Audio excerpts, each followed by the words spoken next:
Senior anchor person Shahzad Iqbal से हम इस बारे में बात करेंगे। शहजाद, बड़ी पेशरफ्त है लेकिन वो आखिर में उस मौके पर हुई जब ये कहा गया बाबर अवान को भी और परवेज़ इलाही को भी कि इमरान खान साहब से बात करके अदालत को आगाह करें। बज़ाहिर एक अच्छी बात है ये कि अब 17 तारीख तक ये मामला आगे बढ़ सकेगा और फिर ज़िमनी इंतखाब की तैयारी कर सकेंगे सब लोग। जी जुनेद, अभी कुछ देर पहले हम बात कर रहे थे कि जस्टिस इजाजुल एहसन ने कहा था कि दोनों चीजें नहीं हो सकती। एक चीज आपको दे सकते हैं, या तो आप फौरी इंतखाबात के लिए जाएं तो फिर हमजा को हटा दिया जाएगा। दूसरा ऑप्शन ये था कि हमजा 17 जुलाई तक रहे और फिर सीएम का इलेक्शन उसके बाद हो। तो जो ब्रेक हुई अभी उसमें परवेज इलाही साहब इमरान खान को कन्विंस करने में कामयाब हो गए और परवेज इलाही साहब ने इमरान खान को जो लॉजिक पेश किए वो ये है कि अगर 2 दिन के लिए हमजा को हटा के 2 दिन बाद इंतखाबात करवा लिए जाते हैं तो हमारा उसमें कोई चांस नहीं है जीतने का।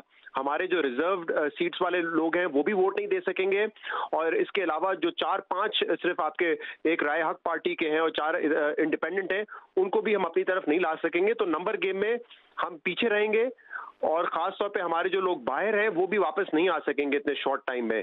तो 2 दिन बाद इंतखाबात वाला ऑप्शन एक लूज लूज ऑप्शन है, उससे कोई फायदा नहीं होगा। 2 दिन बाद हमजा दोबारा चीफ मिनिस्टर बन जाएंगे और फिर हमें बाय इलेक्शन में भी अगर जब जाना पड़ेगा तो वो हमजा की चीफ मिनिस्टरशिप के अंडर ही जाना पड़ेगा।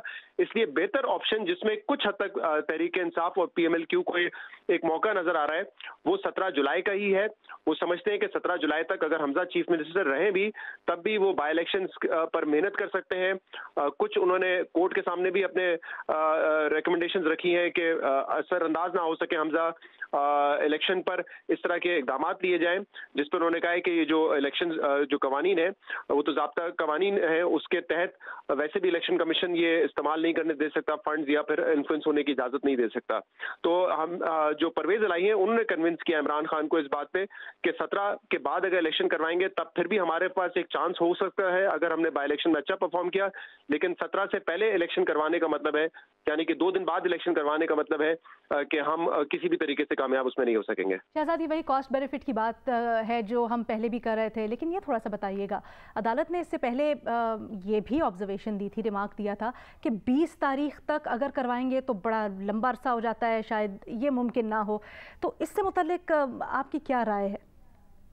देखिए, अब ये तो फैसला क्या आता है हमें देखना है। फिलहाल तो हमारे सामने जो रिमार्क्स आ रहे थे उस बुनियाद पे हम ये बात कर सकते हैं कि परवेज इलाही को जब ये कहा गया कि आप इमरान खान से बात करें और उसके बाद फिर हमें जवाब दें, तो मैं तो आपको वो डिस्कशन बता सकता हूं जो परवेज इलाही साहब की हुई है इमरान खान साहब से, जिस ऑप्शन पे इन्होंने एग्री किया है। अब ये तो देखते हैं कि अदालत इस पर फैसला क्या देती है और उसका कानूनी जवाब क्या पेश करती है। ये देखना मेरे ख्याल से बड़ा इंटरेस्टिंग होगा। तो अब आपको लगता है कि 17 जुलाई तक तो ये मामला टल गया, अब 17 जुलाई के ज़िमनी इंतखाब के बाद ही होगा जो कुछ होगा? अगर हम इस बात पर जुनेद यकीन रखते हैं कि जो रिमार्क्स थे जज साहिबान के 2 ऑप्शंस के हवाले से, उन्हीं ऑप्शंस पर फैसला होना है, तो तहरीक इंसाफ और काफ लीग ने तो मेरे ख्याल से अब इत्तफाक कर लिया है कि क्या उनके लिए एक सूटेबल ऑप्शन है। क्योंकि पहले बाबर अवान और परवेज इलाही की बात में एक तजाद नजर आ रहा था। बाबर अवान साहब ये फरमा रहे थे कि 17 तारीख तक हमजा को चीफ मिनिस्टर नहीं रहने दिया जा सकता। परवेज इलाही साहब ने ये कन्विंस कर लिया है कि ये एक बेहतर ऑप्शन हमारे लिए है, क्योंकि अगर 2 दिन के लिए आप हटा भी दें हमजा शहबाज को और इंतखाब करवा लें तो हम उसमें जीत नहीं सकते। तो इवेंचुअली होना यही था कि हमजा दोबारा चीफ मिनिस्टर बन जाते और फिर जो बाय इलेक्शन होने थे वो फिर हमजा के अंडर ही होने थे, तो वो ऑप्शन तो सूटेबल था ही नहीं। तो अब ये पेशकश इनकी तरफ से तो कर दी गई है, अब देखना ये है, अदालती फैसले पे तो हम प्रेडिक्ट नहीं कर सकते, लेकिन जो रिमार्क्स थे उससे तो ऐसा ही लग रहा था कि ये 2 ऑप्शंस दिए गए थे, इन्हीं पर फैसला होना है, मुमकिन है इन्हीं पर हो फैसला। मेरे ख्याल से थोड़ा स्पेकुलेट नहीं करना चाहिए। खबर बता रहे हैं, गुफ्तगू हुई है, परवेज इलाही ने इमरान खान साहब को कन्विंस किया है। खान साहब से मुतल्लिक क्या आपके ज़राए ने कुछ बताया है? उन्होंने मान गए फौरन या थोड़ी सी हिचकिचाहट दिखाई? क्या रद्द अमल था उनका? मेरे ख्याल से इतना तो टाइम था नहीं, लेकिन एक लॉजिकल आर्गूमेंट लग रहा है। और पहले भी हम ये कह रहे थे कि अगर तहरीक इंसाफ अपना चीफ मिनिस्टर लाने में कामयाब हो सकती है तो उसकी एक ही सूरत हाल है, वो ये कि वो बाय इलेक्शन में आउट परफॉर्म करें, नून लीग को ज्यादा सीट्स लेकर आए, नून लीग को 9 सीट्स ना जीतने दें, यही एक ऑप्शन है। मैंने अभी जब पहले भी जुनेद से हम बात कर रहे थे तो यही कह रहे थे कि अदरवाइज तो कोई इस वक्त नंबर गेम नजर नहीं आती। अगर आप रिजर्व सीट्स के वोट शामिल भी कर लें तब भी 173 176 का नंबर है। 4 आजाद हैं जो कि फ्लोर क्रॉस कर सकते हैं, उन पर कोई पाबंदी नहीं है। वो इस वक्त नून लीग के साथ हैं, तो वो तो फ्लोर क्रॉस करेंगे नहीं, वो तहरीक इंसाफ के साइड पे आएंगे नहीं। जो बाकी नाराज अरकान थे PMLN के 5, उनमें से 1 इस्तीफा दे चुके हैं। जो 4 है उनका फ्लोर क्रॉस करने का आप कोई फायदा नहीं बनता, क्योंकि एक तो वो डी सीट हो जाएंगे और उनका वोट गिना भी नहीं जाएगा। शहजाद, ये सवाल इसलिए भी अहम क्योंकि देखिए जब हम लाहौर हाई कोर्ट के फैसले में भी हमने देखा सारी प्रोसीडिंग्स, और फिर अब भी हम देख रहे थे तहरीक इंसाफ का ज़्यादा फोकस इस बात पे था कि हमजा शहबाज को हटाया जाए वजारत आला से। वक्त के ऊपर वो कर रहे थे लेकिन बुनियादी तौर पर उसके ऊपर आर्ग्यू कर रहे थे, तो अब ये मौक़िफ़ चेंज करना बड़ा दिलचस्प है। और शहजाद, एक तो ये अलीना का सवाल, और फिर ये भी कहा है चीफ जस्टिस उमर अता बंदयाल ने कि हमजा के लिए कायम मकाम वज़ीरा का लफ्ज़ इस्तेमाल नहीं करेंगे, ऐसे अल्फाज इस्तेमाल करेंगे जो दोनों फ़रीक़ैन को काबिल कबूल हों। तो ये मसले को, इस बहरान को हल करने के लिए कोशिश है, बताएं। सुहेल वलायत साहब सीनियर सहाफ़ी तज्ज़ियाकार, उनसे बात करेंगे। सुहेल वलायत साहब, इस फ़राख दिली के बाद आपको लगता है कि अब पंजाब असम्बली में हंगामा राई नहीं होगी, वहाँ पर किसी किस्म का इख्तलाफ इस सूरत में सामने नहीं आएगा कि असम्बली का इजलास ना हो सके और वहाँ पर एक हंगामे की कैफियत रहे पूरे इजलास के दौरान? ये बिल्कुल इसको वेलकम करना चाहिए कि इत्तफाक राय हुआ है, और बहुत अरसे से जो बहरान जारी था और जो एक ना गवर्नमेंट की वर्किंग हो रही थी ना असम्बली की वर्किंग हो रही थी, वो रुकी हुई थी, और दोनों फरीकों को एतराज था एक दूसरे पे, तो उस पे इत्तफाक राय हुआ और 22 जुलाई की जो डेट है वो तय हुई है। तो इस पे मेरा ख्याल है सबको जो है खुश होना चाहिए, और उस वक्त तक ज़िमनी इंतखाब भी मुकम्मल हो चुका होगा, उसका रिजल्ट आ चुका होगा, हाउस मुकम्मल हो चुका होगा, और उस वक्त जो इलेक्शन होगा जाहिर है उसका नताज सबके लिए काबिल कबूल होंगे। बड़ी पॉजिटिव बात है, और इसको जितना भी खुश हुआ जाए अच्छी बात है। लेकिन असल प्रॉब्लम ये है कि PTI का जो इस वक्त एजेंडा है और जो इस वक्त नून का एजेंडा है, इसमें बड़ा वाज़ेह तज़ाद है। नून लीग चाहती है कि हुकूमत अगले साल तक चले और असम्बलियाँ अगले साल चले, जबकि PTI ये चाहती है कि फौरन असम्बलियाँ ख़त्म हो और इलेक्शन हो। और इसके लिए उन्होंने कौमी असम्बली जो है उससे इस्तीफे ऑलरेडी दिए हुए हैं, और वो चाहते हैं कि सूबाई असम्बलियों में भी बहरान पैदा हो और सूबाई असम्बलियाँ भी टूटें ताकि जल्दी इलेक्शन हो। ये जो उनका बड़ा एजेंडा है, ये उसके रास्ते में ये एक रुकावट है। यहाँ पर अगर आप स्मूथ गवर्नमेंट यहाँ पे बन जाएगी पंजाब में, तो फिर इलेक्शन कैसे होंगे? फिर इलेक्शन तो डिले हो जाएंगे, फिर उनका जो बड़ा एजेंडा है उसको शिकस्त हो जाएगी। तो ये उनकी एक कॉन्ट्राडिक्शन है, उनके एक तजाद पाया जाता है जिसको उन्हें रिजॉल्व करने की जरूरत है। एक तरफ खैबर पख्तूनख्वा असम्बली है, एक तरफ पंजाब असम्बली है, ये भी वर्किंग कर रही हैं, और वहाँ पे उनके मेंबर भी बैठे हुए हैं, ज़िमनी इंतखाब में भी हिस्सा ले रहे हैं, दूसरी तरफ कौमी असम्बली में इस्तीफा दे के बैठे हुए हैं। तो ये जो उनकी बहुत बड़ी एक कॉन्ट्राडिक्शन है सियासी, इससे उन्हें निकलना होगा, तभी जाके वो किसी वाज़ेह एजेंडे की तरफ जा सकेंगे। ठीक है, सीनियर सहाफ़ी तज़्ज़ियाकार शाहज़ेब खानज़ादा साहब भी हमारे साथ मौजूद हैं। शाहज़ेब साहब, आज के फैसले के बाद आपको ये लगता है कि जो बहरानी कैफियत थी वो ख़त्म होने जा रही है? क्या 17 जुलाई 22 जुलाई के बाद जो भी फैसला आता है, अगर PTI के हक में नहीं भी आता तो PTI उसे कबूल कर लेगी आराम से? देखिए, जाहिर है PTI कबूल नहीं करेगी। अगर बाई इलेक्शंस का फैसला तहरीक इंसाफ के हक में नहीं आता तो तहरीक इंसाफ कबूल नहीं करेगी। मुझे ये नहीं समझ में आ रहा है कि आज के इस फैसले से, जिसको तहरीक इंसाफ एक विक्ट्री करार दे रही है, तहरीक इंसाफ ने क्या हासिल कर लिया है इस पूरी की पूरी एक्सरसाइज से, जिसमें जाहिर है हम ये भी सुन रहे हैं पहली दफा कि तहरीक इंसाफ के रहनुमा अदालत से निकल के कह रहे हैं कि जजेस ने आज स्टेट्समैन का किरदार अदा किया है। जाहिर पाकिस्तान के आईन और कानून के मुताबिक तो जजेस को जजेस ही का किरदार अदा करना चाहिए, मगर हमें ये भी सुनना पड़ रहा है कि जजेस भी अब स्टेट्समैन का किरदार अदा कर रहे हैं। तो अगर तहरीक इंसाफ 17 जुलाई का इलेक्शन बाई इलेक्शन जीत जाती और नून लीग 20 में से 9 सीटें ना जीत पाती, तो उस सूरत में भी तहरीक इंसाफ हमजा शहबाज साहब को हटा देती नो कॉन्फिडेंस लाकर। आज उन्होंने, क्योंकि कल तक तो इमरान खान साहब का ये मौक़िफ़ था, और जो कल उन्होंने अवाम के लिए बयान जारी किया कि हमजा शहबाज को लाहौर हाई कोर्ट ने कैसे एक दिन के लिए चीफ मिनिस्टर रहने दे दिया है, और क्योंकि उसके तहत जो इलेक्शन होगा वो इलेक्शन तो ठीक होगा ही नहीं असेंबली में भी, और जो 17 जुलाई को इलेक्शन होगा वो बाई इलेक्शन भी ठीक नहीं हो सकते हमजा शहबाज के होते हुए, क्योंकि ये ट्रांसपेरेंट इलेक्शन नहीं होने देंगे। और आज तहरीक इंसाफ किसी बात पर मान गई है कि 22 तक जब हमजा शहबाज ही चीफ मिनिस्टर रहेंगे, और हमजा शहबाज के चीफ मिनिस्टर होते हुए ही 17 जुलाई का इलेक्शन होगा।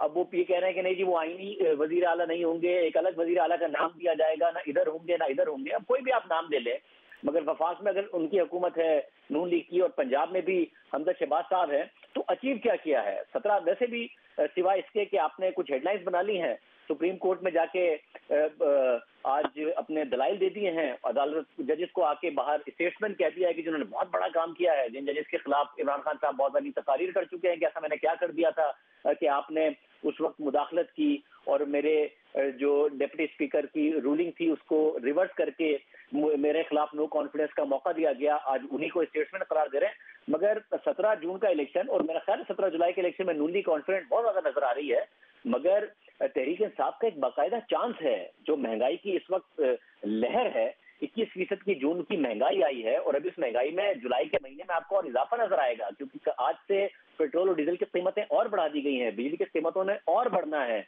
ये सारे के सारे फैक्टर शामिल होंगे। ये बात दुरुस्त है कि 20 में से 11 इंतखाबात उन सीटों पर हो रहे हैं जो आजाद उम्मीदवारों ने जीते थे और तहरीक इंसाफ और नून लीग को हरा के जीते थे, और बाद में जहांगीर तरीन साहब और फोन कॉल्स के जरिए वो तहरीक इंसाफ में शामिल हो गए थे। मगर नून लीग का जो कॉन्फिडेंस है कि अब उन्हीं आजाद उम्मीदवारों को हमारे भी वोट बैंक के साथ हम जितवा लेंगे। मेरा ख्याल है कि इमरान खान साहब का इस वक्त जो महंगाई के खिलाफ बयानियां हैं, अपने निकाले जाने के खिलाफ बयानियां है, वो एक बहुत भारी बयानियां है और नून लीग को एक टफ फाइट का सामना करना पड़ेगा तहरीक इंसाफ से। तो अगर 17 जुलाई के बारे में नून लीग कॉन्फिडेंट थी तो वो वैसे भी हटा सकती थी। पूरी एक्सरसाइज से हासिल क्या किया है, इतनी सारी कंट्राडिक्शंस के साथ कि लाहौर हाई कोर्ट में अलग मौक़िफ़ लिया, फिर सुप्रीम कोर्ट में आके एक अलग मौक़िफ़ दिया, परवेज लाई साहब ने एक अलग मौक़िफ़ दिया, बाबर रहमान साहब ने एक अलग मौक़िफ़ दिया, बाद में जजीज को स्टेटमेंट कह दिया। समझ में नहीं आ रहा कि हासिल क्या करने में कामयाब हुए। आप ठीक कह रहे हैं कि महंगाई का एक बहुत अहम फैक्टर है जिसका फायदा हो सकता है शायद ज़िमनी इंतखाबात में पीटीआई को, लेकिन पीटीआई के पास भी बेचने के लिए क्या है? जो उनका दौर हुकूमत था उसमें बुज़दार के हवाले किया हुआ था पंजाब का पूरा सूबा, और अब इनके पास कोई ऑल्टरनेट कोई प्लान भी तो नहीं रख रहे अपने जलसों में जो तकरीर करते हैं उसमें कोई ऑल्टरनेट मुआशी प्लान भी नहीं दे रहे है। ये बात आप दुरुस्त कह रही हैं कि तहरीक इंसाफ की जो अपनी कारकर्दगी है वो एक बहुत बुरी कारकर्दगी थी, और आज जहां पर पाकिस्तान खड़ा हुआ है उसमें तहरीक इंसाफ की कारकर्दगी का बहुत बड़ा किरदार है। और जहां तक ताल्लुक है कि इमरान खान साहब कहते हैं मैंने बहुत अच्छी मईशत छोड़ी थी, दुनिया में कोई एक ऐसी मईशत बताएं जिसको एक आप अच्छी मईशत कहें और वो IMF के प्रोग्राम में हो। इमरान खान साहब ने तो IMF के प्रोग्राम में मईशत छोड़ी थी, और दुनिया में एक मईशत के बीमार होने की सबसे बड़ी निशानी यह है कि आप IMF के प्रोग्राम में होंगे, इसलिए IMF आपको पैसे देगा और आपकी मईशत का इलाज करने के लिए आपको नुस्खे बताएगा और उस नुस्खे पर आपको अमल करना पड़ेगा अगर आपको IMF के पैसे चाहिए, और वही ये हुकूमत को करना पड़ रहा है। मगर मसला यह है कि जाहिर है जब आप हुकूमत में होते हैं और तो आपसे लोगों की तवक्कात बहुत ज्यादा होती हैं, आपके फैसलों को लोग जी रहे होते हैं। ये बताना आसान नहीं है अवाम को कि जी IMF के दबाव के तहत हमें पेट्रोल की कीमतें बढ़ानी पड़ रही हैं, क्योंकि इमरान खान साहब ने जो कम की थी उससे IMF का प्रोग्राम डीरेल कर दिया था, क्योंकि नून लीग भी मईशत पे बहुत सियासत करती थी, पेट्रोल की कीमतों पे सियासत करती थी। तो इनकम्बेंसी का फैक्टर हिट करता है। नून लीग जो वादे करके आई थी वो नहीं पूरे कर पा रही है। वो तो कहते थे बिजली सस्ती कर देंगे, कंजम्पशन बढ़ा देंगे, लोड शेडिंग भी कम कर देंगे और देखिएगा आवाम का फायदा ही फायदा होगा। अब लोड शेडिंग उन्होंने बढ़ा दी है, कहा था जून के आखिर में 2 घंटे की होगी, मगर जून के आखिर में 12 घंटे की लोड शेडिंग है। बिजली की कीमतें भी बढ़ा दी हैं जिसको आवाम को अभी हिट करना है। कहते थे पेट्रोल पर टैक्स नहीं होने देंगे, 10 रुपए ले भी बढ़ा दिए क्योंकि IMF से वादा कर लिया है। तो आवाम की जो जेब पर असर आ रहा है वो पॉलिटिकल नारों से बड़ा होता है। तो मेरा ख्याल है कि एक बहुत बड़ा चैलेंज होगा इस बात से कतई नजर के तरीके से आप डिलीवर नहीं कर पाई थी, अपने वादों पर अमल नहीं कर पाई थी और एक बहुत बुरे हालात में मईशत को छोड़ के गई। सोहेल वड़ाई साहब, अब अप्रैल से अब तक तो कोई फैसला तहरीक इंसाफ ने माना नहीं है, ये कहा मौक़िफ़ के इदारों का एहतराम करते हैं, लेकिन जो फैसले अप्रैल के शुरू के 10 दिन में थे उस पर शाहजेब साहब ने इशारा किया कि किस तरह की तनकीद की गई, जलसों तक में सुप्रीम कोर्ट को तनकीद का निशाना बनाया इमरान खान साहब ने। तो अब क्या देखकर उन्होंने इत्तेफाक राय किया? क्या उनके पास कोई और ऑप्शन नहीं बचा था कि उस पर इत्तेफाक कर लेते कि 17 जुलाई तक हमजा शहबाज वज़ीर आला रहें, या फिर उन्हें उम्मीद है कि वो 17 जुलाई के ज़िमनी इंतखाब में कुछ बदल सकेंगे, नशिस्तें जीत लेंगे और फिर पंजाब की बाजी पलट देंगे? देखिए, जो तरीके इंसाफ है उसकी बहुत अंदर कॉन्ट्राडिक्शंस है। जैसे मैंने पहले अर्ज किया कि देखें, एक तरफ आप कौमी असम्बली से रिजाइन करके आपने तहरीक चलाई हुई है कि पूरे मुल्क में जनरल इलेक्शन हो, दूसरी तरफ आप सूबाई असम्बली जो है उसकी हुकूमत की लड़ाई लड़ रहे हैं, और तीसरी तरफ आप बाय इलेक्शन में भी हिस्सा ले रहे हैं। तो मतलब यह है कि आपकी इतनी कॉन्ट्राडिक्शंस हैं। इन कॉन्ट्राडिक्शंस में आप हुकूमत की, पंजाब में हुकूमत भी चाहते हैं लेना, और दूसरी तरफ आप जनरल इलेक्शन की तरफ भी जाना चाहते हैं। तो ये जो कॉन्ट्राडिक्शन है, चले इनको छोड़ें। असल बात यह है कि ये चाहते ये थे कि बहरान पैदा रहे, लेकिन अब बहरान से जो निकलना जो है वो 22 तक तो मेरा ख्याल है कि जरूर निकल जाएंगे। उसकी वजह यह है कि 17 जुलाई को अगर वैसे ही नून हार जाती है तो जाहिर है पीटीआई का पलड़ा भारी हो जाएगा, लेकिन नून इंश्योर कर रही है, ये यकीनी बना रही है कि वो ज्यादा से ज्यादा सीटें जीते, और अगर वो ज्यादा सीटें जीत जाए तो फिर उनकी स्मूथ ट्रांजिशन हो जाएगी, फिर दोबारा से वो इलेक्शन जीत जाएंगे। और अब ऐसा लगता नहीं है कि कोई मेंबर टूटेगा, क्योंकि अगर मेंबर टूटने का चांस होता पहले से या एक दो इधर आने जाने का होता तो वो इस दौरान आ जाते। ऐसा लगता है कि जो जो अरकान असेंबली ने जिधर जिधर जाना है वो उधर उधर पक्के हो चुके हैं। सुहेल वड़ाई साहब, अभी जैसे शाहजेब साहब भी गुफ्तगू कर रहे थे कि महंगाई का फैक्टर बड़ा इंपॉर्टेंट होगा अगर हम 17 जुलाई के इंतखाबात की बात करते हैं। महंगाई है, शदीद गर्मी में लोड शेडिंग का मसला है, वो आवाम को झेलना पड़ रहा है। ये क्या फैसला कौन एक फैक्टर हो सकता है 17 जुलाई के इंतखाबात के हवाले से? कितना अफेक्ट करेगा ये फैक्टर्स तो हैं, लेकिन देखना ये होता है कि ओवरऑल सियासी सिचुएशन क्या है। हल्का तो हल्का देखना पड़ेगा कि फर्ज करे वो कैंडिडेट जो है वो वहाँ पॉपुलर है, तो फिर ये जो चीजें बाकी चीजें हैं सियासी, ये इतनी इम्पोर्टेंट नहीं रहती अगर वो अपने हल्के में पॉपुलर है या उसकी वहाँ पे पोजीशन है या सिम्पथी पाई जाती है उसके बारे में कि भाई उसको नायल करार दे दिया गया। तो मेरा ये ख्याल है कि ये चीजें, महंगाई तो बहरहाल अब लोगों ने एक्सेप्ट कर लिया है कि महंगाई एक इंटरनेशनल फिनोमिना है। मसलन पेट्रोल की कीमतें हैं, सबको पता है कि सारी दुनिया में ये बढ़ गई हैं। अगर पाकिस्तान में बल्कि कुछ कम है तो कुछ हकायक जो हैं उनको भी तस्लीम करना पड़ता है। मेरा ख्याल है अवाम ने ये तस्लीम कर लिया कि महंगाई एक इंटरनेशनल सूरत हाल है। हाँ, लोड शेडिंग जो है ये मिसमैनेजमेंट है, इसका मुदावा जो है वो होना चाहिए। बहुत शुक्रिया आपका सुहेल वड़ाई साहब। जियो न्यूज़ की ये नशरियात जारी थी। सुप्रीम कोर्ट में अहम समाअत हुई, 1:30 पर समाअत शुरू हुई थी, कई वक्फे किए गए और उसके बाद ये फैसला किया गया कि 22 जुलाई को वज़ीर आला का इंतखाब होगा पंजाब में। इसकी मुकम्मल तफसील जियो न्यूज़ ने आपके सामने रखी। मज़ीद खबरों से भी आपको आगाह करते रहेंगे।